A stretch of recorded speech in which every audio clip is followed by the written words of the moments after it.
रामचरितमानस में भोलेनाथ की विवाह की जो बारात थी बड़ा सुंदर वर्णन किया गया।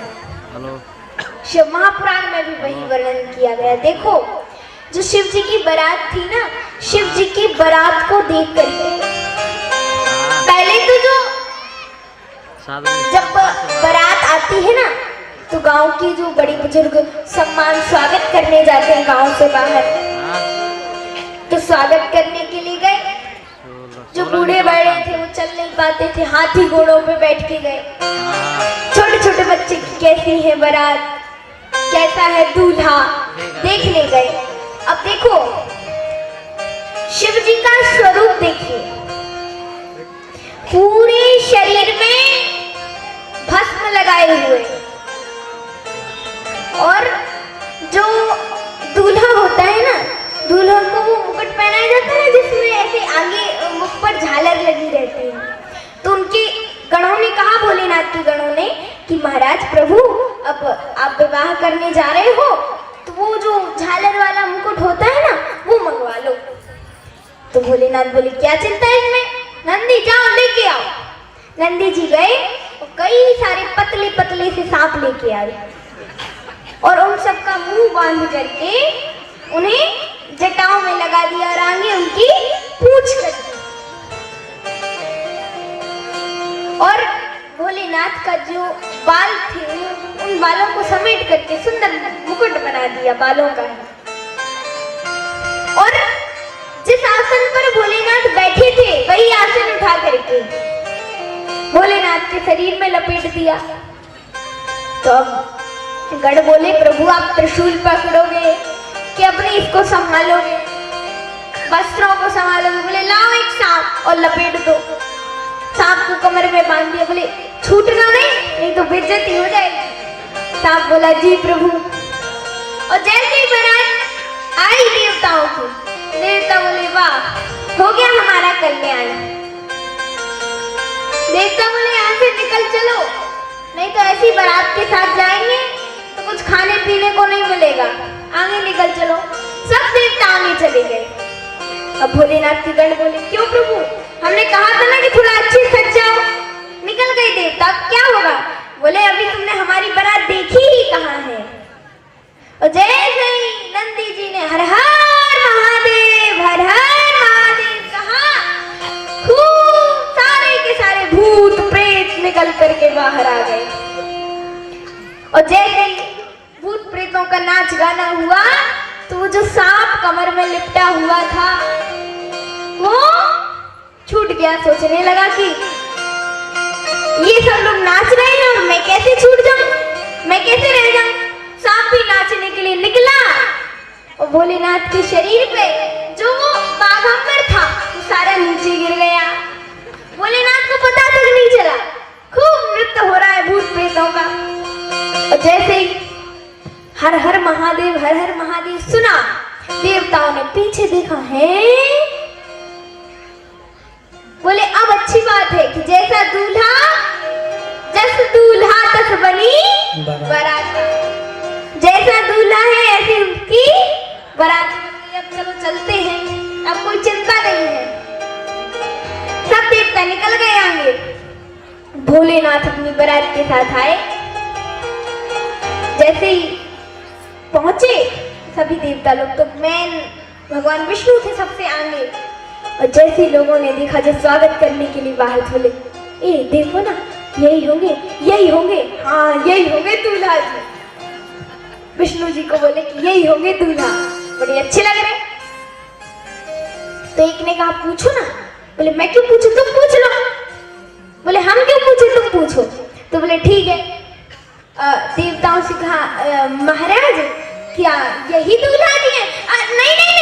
नहीं, हम दूल्हा नहीं हैं, हम तो उनके मित्र हैं, मित्र।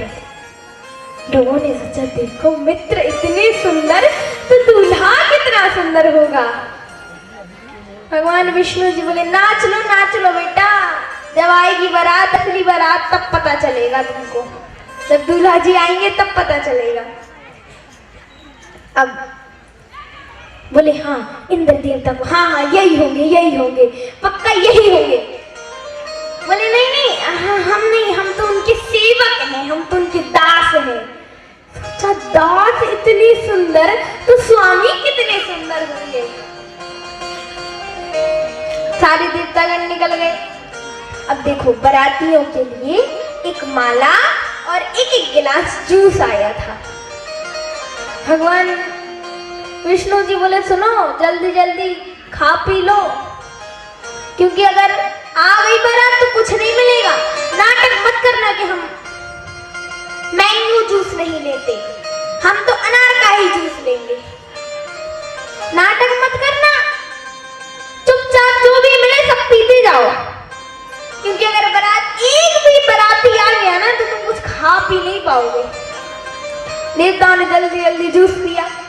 अब जैसे जूस दे रहे थे, एक परसने वाले की नजर ऊपर पड़ी, ऊपर से भूत उड़ता हुआ आ रहा था। वो बोला देखो वो देखो क्या है। देवताओं ने लो आ गई बारात, अब जल्दी जल्दी पियो। वो कहते देखो देखो देखो। देवता बोले उधर मत देखो, उधर मत दो, देखो जल्दी जल्दी पिला, हमको भी आगे जाना है और बाराती आ रहे हैं पीछे से। अब वो बेचारे परोसने वाले कब तक रुकते। इतने बाराती देखे भूत प्रेत भागे। अब जो बूढ़े लोग थे तो बूढ़े लोग चल नहीं पाते थे, हाथी घोड़े पे बैठे थे, हाथी घोड़ों ने गिरा के भागे। अब बूढ़े लोग चल तो पाए नहीं, जितने भाग पाए तो भाग लिए, वहीं बैठ गए और कहने लगे राम राम राम राम राम राम। अगर हमने जिंदगी में एक भी पुण्य किया हो तो भगवान आज बचा लो। और जो छोटे छोटे बच्चे थे ना भागे घर को। घर पे पहुंचे, मम्मी पापा ने कहा आओ बेटा आओ आओ आओ आओ, कैसी है बारात, कैसा है दूल्हा।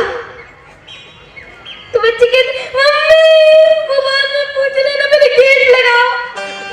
मम्मी ने गेट लगा दिया। हाँ अब तो बताओ। नहीं पहले ताला लगा दो। लगा दिया। लो अब बताओ। नहीं नहीं नहीं हम एक रजाई उड़ाओ। रजाई उड़ा दी। अब बताओ। नहीं एक और उड़ाओ। मम्मी पापा अब तो बता दो। तो कहते हैं बाप रे बाप, बड़े बड़े भूत प्रेत विकट विकट सांप। ऐसी बारात है अगर एक भी बाराती घर में घुस आया तो कुछ नहीं बचने देगा, सब खा जाएगा। अच्छा हाँ। अब जो वहां जैसे देवताओं की बारात आगे बढ़ी तो भोलेनाथ की बारात आई बैठी। तो जो बरसने वाले थे, देने वाले थे, एक दो लोग वो बढ़े तो पीछे वाला कहता परसों परसों परसों जल्दी जल्दी बढ़ते चलो। बोला यहाँ क्या परसे, क्यों यहाँ तो एक भी मुंह ही नहीं है, कहाँ से खाएगा पिएगा। बोले जो भूत बैठा था बोला तुम्हें क्या मतलब, तुम तो परसते जाओ, चुपचाप आगे बढ़ो। उसने बेचारे ने रख दी। थोड़ा सा और आगे गया, रुक गया। पीछे बोला क्या हो गया। बोले यहाँ कितनी रखे, यहाँ तो मुख ही मुख है। बोले तुमसे जितनी बने तो उतनी रखते जाओ, जल्दी जल्दी जल्दी जल्दी निपटाया। अब जो महल में जाता वो क्या कहता, महारानी जी झाड़ू पोछा का काम दे दोगी वो कर लेंगे, लेकिन वहां लौट के नहीं जाएंगे, माफ कर दो वहां नहीं जा सकते हम। अब भोजन हुआ। ऐसे थे वो तो बाराती के बैठे, थाली मिली थाली उठा के खा गए। अब बारातियों का भोजन हुआ, निकले वहां से। वहां मैना मैया आरती की थाली सजाए, सुंदर श्रृंगार की खड़ी हुई थी कई सखियों के साथ, थाली लिए। अब कलश वगैरह खूब रखे थे। जैसे ही देवताओं की बारात आई तो तुरंत मैना मैया बोली सजाओ जल्दी जल्दी जल्दी जल्दी करो, देखो देखो बारात आ गई बारात आ गई। नारद जी पहले आ गए तो सबसे पहले इंद्र देवता दिखाई। बोले ये यही है क्या। नहीं नहीं नहीं ये नहीं है, ये तो उनके सेवक हैं। अच्छा मन में सोचने लगी, जय हो नारद जी आपकी, आपने कितने अच्छे मेरे पति को वर मिलवाया, जिसके मित्र इतने सुंदर हैं तो वो कितना सुंदर हो। जय हो नारद जी आपकी। सब देवताओं की बारात निकल गई, निकलती जा रही थी तो पूछती कि यही है क्या? नहीं नहीं नहीं, ये नहीं है, ये सब तो उनके कुबेर जी बोले ये है, नहीं नहीं नहीं, ये भी नहीं है, ये तो उनके धन के मालिक हैं। अच्छा बताओ, धन के मालिक कितने सुंदर हैं तो वो कितने सुंदर होंगे।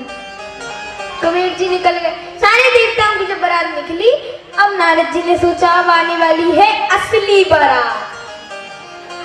मैया हमें थोड़ा काम है तो हम जा रहे हैं, बारात आने वाली है, आप स्वागत कर देना। नारद जी वहां से निकल लिए। अब जैसे असली बारात आई,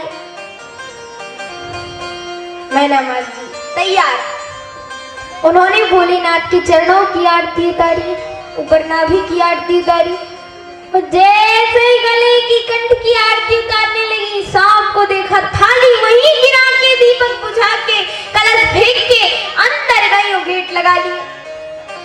नंदी जी बोले लो हो गया विवाह संपन्न, चले अब यहाँ से। बोले क्या बात करते हो, अभी तो हमारा स्वागत हुआ है। नंदी जी बोले अभी भी रह गया, देखा नहीं वो कैसे चले गए। तो बोले क्या कहते हो, ये यहाँ की प्रक्रिया होगी कि जब दूल्हा आता होगा ना तो उसका ऐसे ही स्वागत करते होंगे। तो बोले उन्होंने दीपक क्यों बुझाया? इसलिए कि हमारी सासू माँ ने सोचा होगा कि हमारे जटाओं में इतना सुंदर चंद्रमा है तो इन दीपक की क्या आवश्यकता, तो उन्होंने दीपक बुझा दिया। बोले भी कलश क्यों फेंके? बोले हमारे घर से गंगा जी बह रही तो उन्होंने कलश भी फेंक दिया। अच्छा तो ये गेट बंद करके अंदर क्यों चले गए? बोले अरे यहाँ की तुम नहीं जानते, यहाँ की अरे यही विधि होगी स्वागत की, तो उन्होंने अच्छे से स्वागत कर दिया हमारा। अंदर मैना जी गोद में लिए और सोच रही हैं कि हे नारद जी आपने क्या किया, मेरी पुत्री को कैसा वर दिलवाया। भोलेनाथ के बारे में उल्टा सीधा कहते हैं, जैसे नारद जी के बारे में कहा, पार्वती जी ने मुख पर हाथ रख दिया, मेरे गुरु के बारे में कुछ मत कहो, उन्होंने जो भी किया मेरे भले के लिए किया। तब जो संतगण आए हुए थे सभी संतों ने समझाया कि ये तो जगत जननी जगदम्बा है, इनका विवाह तो इसे लिखा हुआ है, इनके भाग्य में तो भोलेनाथ ही लिखे हुए हैं पति रूप में। तब मैना माता ने सुंदर पार्वती जी और भोलेनाथ का विवाह करवाया।